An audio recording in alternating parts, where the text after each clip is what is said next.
Welcome to the Go See Orange Bowl. I'm Jay Rao. Our guest is used to being the center of attention. For 4 years, he was the starting center at the University of Miami from 1979 to 1982, and he was the team captain snapping the ball to future Hall of Fame quarterback Jim Kelly. Today, you can hear him on the radio color broadcasts, working alongside Joe Zagacki on 560 WQAM. Welcome to our show, Don Bailey Jr. Don, thanks for joining us. Thank you for having me, Jay. Glad to be here. Don, you literally have Orange Bowl DNA running through your veins. I mean, before you were even born, your dad played at the Orange Bowl as a high school player. Which high school did he attend? He graduated from Miami Edison, and I remember, hearing those stories before I even got into high school, talking about the great days of the Orange Bowl and how everybody in the city of Miami would come down and watch Edison play Miami High or Gables or however it was. But they said they would fill it up for high school games back then. Wow. I mean, what are your memories growing up in Miami? And do you remember the first time you actually set foot in the Orange Bowl? Yeah, I do. I have an approximation of it. Mm-hmm. So I would say I remember my first Dolphin game. Mm-hmm. I remember going to that. Wow. And then going to the University of Miami game. Actually, one of my first appearances there was when I was being recruited. So it was the year before that I was came in 79. So it was in the 78 season. I remember going there, and I remember, thinking about this is where I want to play my college football. I was impressed then as a high school player. And then, of course, everybody loved going to see the Dolphins play. That would have been in the mid 70s when I had gone down there for that. Right. Now, you played at a very high level of high school football. You attended Hialeah Miami Lakes High School in the late 70s. Now, at that time, Hialeah Miami Lakes had a really good program. You played for Joe Brodsky, I think your sophomore and junior year, and then Mike Ospensky your senior year. But your offensive line coach was also a legend. Walt Frazier later coached at Carroll City. Talk about those years. I think probably one of the greatest things that's happened to me in my life is that I have been around great coaches, whether it was my father in business or whether it was the high school coaches that you mentioned or my coaches at Miami or even in the NFL. But, I went to HML and as you mentioned, I was there. And the main reason I went was to play for Joe Brodsky. And he and my dad were friends growing up and teammates when my dad was at Jackson before he transferred over to Edison. Okay. And it was, that's where I was going to play high school football. And I had to go all the way from North Miami. We didn't live in Miami Lakes at that time. So it was a heck of a trek every day. And I had him, I played junior varsity football like everybody does in the 10th grade. And then in the 11th grade, I was on the team with Larry Brodsky, his middle son. And so Coach Brodsky left to go to University of Miami my junior year. And I go, what am I going to do? I came here to go to school and play for him, and he's not here. And lo and behold, Mike Uspensky took over. And what's funny is I had the conversation with my dad. I said, Dad, what are we going to do? I said, I came out here for this. He says, don't worry about it. He says, it may work out for the better. And it really did. Mike Uspensky, who has just recently passed away in the last couple of years, turned out to be a huge impact in my life. And it was great to play for him. And then Walt Frazier, who came over to Miami Lakes. He had left Miami Northwestern.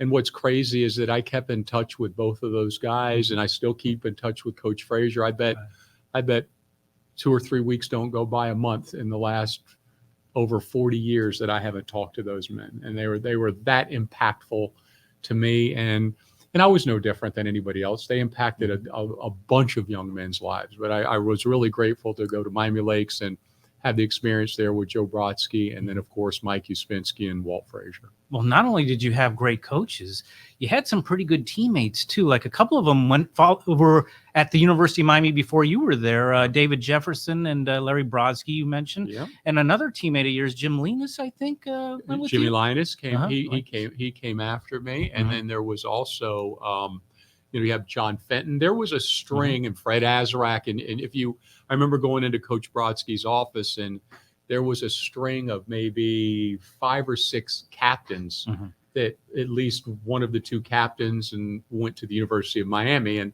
and I kept that string alive. And Wow. you know, it was kind of a pipeline that Hialeah Miami Lakes had built at that time, and both Carroll City and Miami Lakes were big feeders to the University of Miami. And a lot of that had to do with the man that was recruiting both of those schools. His name was Coach Arnie Romero, and he did a heck of a job recruiting. Now, you're talking about recruiting. You probably were recruited by several schools. Who were some of the schools outside of Miami that were looking to offer you a scholarship? Well, I took trips to Florida State, took to Florida, took a trip to Auburn, and I had an opportunity to go to Minnesota, but I didn't think I was going to enjoy the cold weather, so I turned that one down. And you know, it was that was a very interesting time. And I'll tell you, the crazy part of the story is that, you know, no one really tried to influence me, whether it was Coach Frazier or Coach Uspensky. Now, Coach Brodsky was recruiting me with Arnie Romero at the University of Miami, so there was some influence there. But even my father and mother at that time, they never really said anything. And it was the day before signing day, and I remember being in Coach Uspensky's office, and the coach was on the phone from Auburn. He says, you know, Don, we're going to come down. We want to sign you tomorrow. And, you know, this is 1979 or whatever it was. And I remember I said, Coach, just hang on a second. So I remember putting it on hold, right? You remember I had that red hold button. Sure. And I hit the other button, and I pick up the phone. I call my dad, and the guy who was at this flooring business. And I picked it up, and I go, Dad, I says, the guy is on the phone from Auburn. Right. And I says, he could tell in my voice. I said, well, you know, what do I tell him? I says, you know, I got to make a decision on this deal because signing day's tomorrow. And he says, Don, first of all, who the heck can we sell a floor to in Auburn, Alabama? So I said, that's a good point. And he says, you tell that man when you're going to University of Miami. And I press down the button and say, hey, Coach, I'm sorry, I'm going to UM. And you know what? I just needed that little bit of push, and it was by far, without question, the best decision I ever made in my life. Every single thing that is important to me has come out of that University of Miami, whether it was meeting my wife there, who I met when I was, I think, was my sophomore, junior year, and all of my friends, all of my relationships, all of my business, everything. It was by far the best decision I ever made in my life. Wow. I mean, you were also taking a bit of a gamble because at that time, Miami was actually contemplating dropping football at the time. And Howard Schnellenberger kind of sold you guys on a dream in 1979. And he mentioned, I remember watching the documentary, The U, where he said, my goal is by the time these young men graduate, we're going to win a national championship. Did you guys actually believe that? I mean, believe that at the time? What he was telling you? So a lot of people have said that he was selling us a dream. We never thought it was a dream. We believed in him enough to where we knew it would be a reality. We trusted him, and we trusted the process. Now, I will tell you, not everybody did. Right. You know, there was an exodus, as there always is in coaching changes, right? But he got the people there that believed in him and believed in his system, believed in the great assistant coaches. You know, I had Kim Helton, who was my offensive line coach there for 4 years, and I ended up playing for him in Tampa Bay for a year. And he instilled a belief in all of his players, and the belief was the correct thing. We believed in him, and it came true. You know, and people say it was a dream. Well, no, it was a reality to us because we lived it. You know, it might have been a dream to the community, but we lived it, and he made sure it was going to happen. It was going to happen. I don't know if it was going to happen in year 3, 4, 5, or 10, or however long it would have taken, but he would have made it happen. Now, back in those days, most freshman recruits are usually redshirted. They don't play hardly at all. But you were really thrust into the starting lineup later in the season against Penn State. And there was another guy who was thrust into that game, playing right behind you, taking the snaps, some guy named Jim Kelly. Talk about playing right away and being thrust into a game of that magnitude. Well, first of all, you know, it would have been nice if I would have been redshirted if we had, but it didn't work out, you know, but it did work out in the long run. What was it like is, you know, I knew I was going to start. We played Syracuse the week before, and John Fenton, who was in front of me, who was also a Miami Island Lakes Knights. grad. Yep. And he was hurt, so I had to finish that game out, and it's my turn next. Mhm. And I remember calling Walt Frazier, my Wow. high school coach. I said, "Coach, I'm starting next week." And he walked me through it. He says, "Do you know your plays?" I go, "Inside now." He says, "Do you know your calls?" I go, "Inside now." And he says, "Just study your plays, study your calls, don't break an assignment."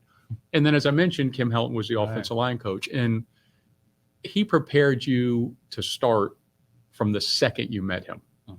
Everything was done, no matter what, if you were first team or 10th team, that if you had to play, you were prepared. And that was the system that Coach Schnellenberger implemented as well. So when I got the nod, I mean, I knew I was going to start that week. Mm. Jim Kelly didn't know until game time. Right. Coach came in and told Jim right before kickoff, and we just went out and did it. I mean, it was at Penn State. It was probably, to me, it was a lot of people will agree that it was the turning point of the program forever, was that win, because a month before now, we lost to Florida A&M. Right. So I mean, that's a big swing from losing to Florida A&M, and 3 or 4 weeks later going up to State College and beating Penn State. So we were ready, and Jim set the world on fire, and he goes on and goes into the National Football League Hall of Fame, which, by the way, is no surprise. Wow. I mean, did you know at that time you were there for all the practices? You played in front of Kelly all those years. Yeah. Did you see it from way back then that, wow, this guy's really good? I mean, like he's not just good. He could be one of the all-time greats. So Yeah. What you see is, first of all, there had been a couple other quarterbacks that year, right? Mhm. And so when you knew when he was in the huddle, the best way for me to answer that is, no matter what the circumstance, no matter what the situation, you knew you had a chance to win. Didn't matter. Mm. Didn't matter if you were at Florida State and you were down by 14, or you were at home and you were down by 21. If Jim Kelly was in the huddle, you had a chance to win. The combination of Jim Kelly and Howard Schnellenberger, and you got to remember Earl Morrill was a coach then, and Gary Stevens, and the coaching staff was a who's who of what went on in coaching for 30 years after that. But Jim was spectacular. He was a Right. great leader. He understood what his role was, and guys wanted to play for him, meaning his offensive line wanted to protect him. And I mean, and we're raised to do that. You don't let anybody touch the quarterback ever. And Right. and that was easy to do. And there were some other good guys there too. Now Mark Richt did a heck of a job. It was good to play with him. And but Jim Kelly, to this day, I probably, truth be told, am more impressed with him with how he's handled his life after football than how he handled it with it. I understand the Hall of Fame is fantastic, but the examples that he has set with the loss of his child and how he handled that, and how he's given back to the community, and how he was an example of fighting cancer and giving people hope and being an inspiration. And he just never, ever stops to this second trying to be an inspiration and help people along the way. Right. And you mentioned some of the other quarterbacks, Mark Richt, but by your senior year, a couple of true freshmen showed up by the name of Bernie Kosar and Vinny Testaverde, and they didn't play hardly at all. I think Bernie redshirted, and Vinny maybe got a little bit of action near the end of the season. But could you tell that these guys also were going to be NFL caliber players? You could see that they were talented, but the way it really was said is, if you were on that team, being coached by Howard Schnellenberger, that you were going to be successful. Right. I mean, it wasn't that somebody was leaps and bounds better than anybody else, but his system, if you stuck with it and you trusted it, it would maximize your talents. But you could see Bernie was very, very intelligent. You could see that Vinny was athletic, and they ended up having fantastic careers, both of those guys. And to this day, they're very, very, very grateful for Coach Schnellenberger and the University of Miami. You talk about Coach Schnellenberger. Talk about the impact that he had on your life, both as a football player and in your life today. It's hard for me to talk about him without getting teary-eyed. We lost him in the last year, and every day. Yeah. Something every day comes up where you're faced with something and you can get through it, or you can manage it, or you understand it, or you trust yourself because of him. Oh, wow. I mean, it's just, and you can't put your finger on it. Mm-hmm. Sure. You know, people, I said something after he had passed away, you know, people got a bachelor's degree or graduated Right. high school, or they got a master's degree. And if you played for Howard and you got a doctorate in Schnellenberger, you got a chance. And the thing about him is he was fair, Mm-hmm. but he would push you beyond push everybody, not an individual, but he would push everybody to the next level and the next level and the next level and the next level. But he was just, you can't describe him. I mean, we can talk about him for weeks and I can give you 1,000 stories and you can talk to every player and everybody's got their own story, but he found a place in your heart and he found a place in your mind and he found a place in your soul. And if you were with him, you don't know how to quit. You never quit. Well, we mentioned before that you played right away. You didn't redshirt. So you were one of the few players that actually got to see action as a true freshman. But one of the bad timing of it was you just missed out on that first national championship season.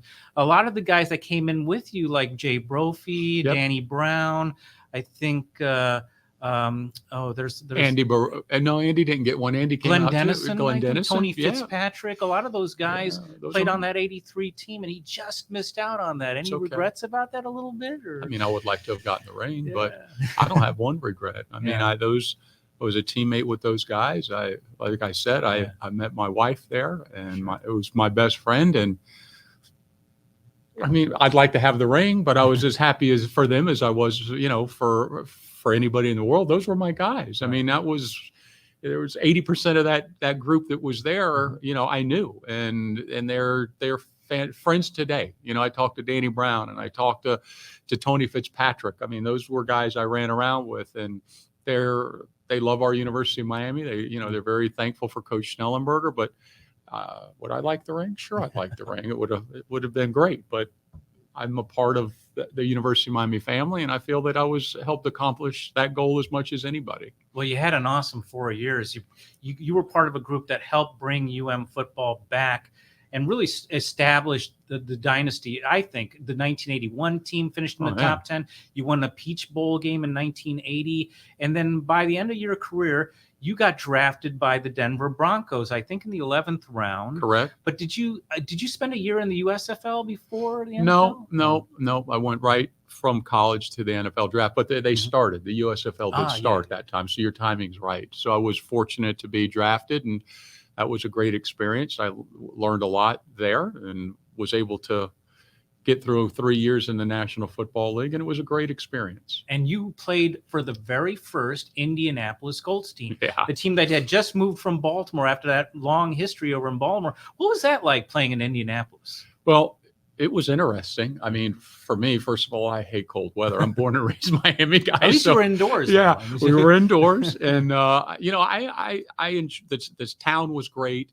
I appreciated the opportunity. I was at Tampa Bay the year before that. I enjoyed being in Tampa Bay a little bit more than I did in Indianapolis, truth be told. But you know, the fans were great. It was the NFL experience was special. You know, Frank Kush, who has a heck of a reputation. I had an opportunity to play for him, and I learned a lot of football and learned a lot about myself. And you know, it was the NFL's the NFL. I mean, you're at the top of your game, and you know, you kind of pinch yourself every day that you're there. And you played a couple of years in Indianapolis, and you came back to Miami. I guess when did you start going into broadcasting? You know, I came back and I started in the flooring business with my family, and I had the itch to be around football. You know, and I didn't know if I wanted to take on the life of a coach, moving and moving and moving, because I'm born and raised Miami. I love the city of Miami. I love being here. Mm-hmm. And I said to myself, well, maybe the next best thing is to get into broadcasting. Mm-hmm. And one of the classes that I took at Miami was public speaking, and that was one that I excelled in, and I didn't think of it at the time. So I just kind of figured out how to do it. I went to, some of the stations here in Miami, and the first step was to start a radio show to get on the air. And I went and I did that. And on my own, we kind of orchestrated it. And then by chance, that station the next year got the rights to the University of Miami. So I kind of fell right into having an opportunity to work for the station instead of sharing time and buying time and trying to make it happen on my own. And from that point on, it took off. And I think that was probably 25 years ago or thereabouts. Wow. when I first got into it. But I knew once I got into it, I loved it. Now, you mentioned that you took a public speaking class. Mm-hmm. You were the MC at Mario Cristobal's press conference. Mm-hmm. Also, you were the MC, I think, Mark Richt and Manny Diaz, too. I Yes. think you have. I'm the in-house MC down there. Yes. For the Hurricane fan that's watching, and maybe sometimes the skeptical Hurricane fan that's gone through the last 15 years and is waiting for the program to get back to the level that they grew up seeing. What is it about Cristobal, in your opinion, that has a different feel than the previous coaches? I believe the different feel is that the university has made a decision to make sure football is successful. The university is committed to athletics. There's always been a certain level of commitment, but now they are totally committed to this program. That means financially doing whatever needs to be done financially, whatever funds need to be put into the athletic department in every sport, but in football, going out and getting the best coach available for the University of Miami, which was Mario Cristobal, going out and getting an athletic director that they felt could push Miami to the next level and providing the support. I think that's one thing. And I look at Mario personally, and you go back to the Schnellenberger era, is that no one ever was going to outwork a Howard Schnellenberger team. No one, none, nobody. And that's Mario Cristobal. No one is going to outwork Mario Cristobal. And just like Coach Schnellenberger, Coach Schnellenberger is a very bright man and had coordinated Super Bowls and national titles and had an unbelievable resume, maybe the best resume in the history of the game. And Mario has a very similar resume with what he has accomplished. And you take where he's been, what he's done at the places he's been, you compile that with the work ethic and a vision that he has for this program. Because in my mind, nobody has more pressure on them in this world, even with a 10-year contract, than Mario Cristobal when he made the decision to come home to his university, to his hometown, and to resurrect a program to the point of where it was in its past. Right. And we want to mention that you just came from practice just a few minutes ago. Right. And today is the first day of spring practice. What were some of the observations that you saw from that brief time? And obviously Miami's returning one of the top quarterbacks in the country in Tyler Van Dyke. What are some of your expectations for this year's team? I expect that this will be a very well disciplined football team. I expect that there will not be a team that will be in better condition. I expect that they will play a full 60 minutes every single ball game, and they're going to build on this foundation. They've got a very good quarterback in place. Coach Cristobal has put together as good a staff as there is in America. And maybe this staff, when you look at this staff 10 years from now or 20 years from now, you're going to say, this might have been one of the best staffs in the history of college football. I mean, you've got Charlie Strong and Kevin Steele and Coach Gaddis, who came from Michigan, and Coach Mirabal, who, in my opinion, Miami's had a lot of very, very good offensive line coaches and great offensive line coaches. he's right in there. There's nobody that's going to be better coaching that position than him, and and everybody was cherry picked, and everybody is got has an understanding of where they have to recruit, what their specialties are, and Coach Cristobal went out and hired the right staff and took his time. I mean, there were people that were wondering, when are we going to get? When are we going? He did what he had to do. We're the leadership in that building now is as good as it's ever been in the history of this program. And the university has made the commitment to make sure we have what we need to win. Well, I want to touch on the future of the program. Where do you see Miami football 4 years from now? I see Miami football competing for national championships today. Their mindset is to compete today. And I mean that. Now, what does that mean? Does that mean they're going to be in the playoffs? I don't know. But I know that they will be in a position to win every game. And how is that so? Because they have what they need, and they have what the elite teams have at their disposal, whether it's strength and conditioning, whether it's nutrition, whether it's psychologically, you've got it. They're getting help. Whether academics, whether it's the whole package. You're not going there and being a football player.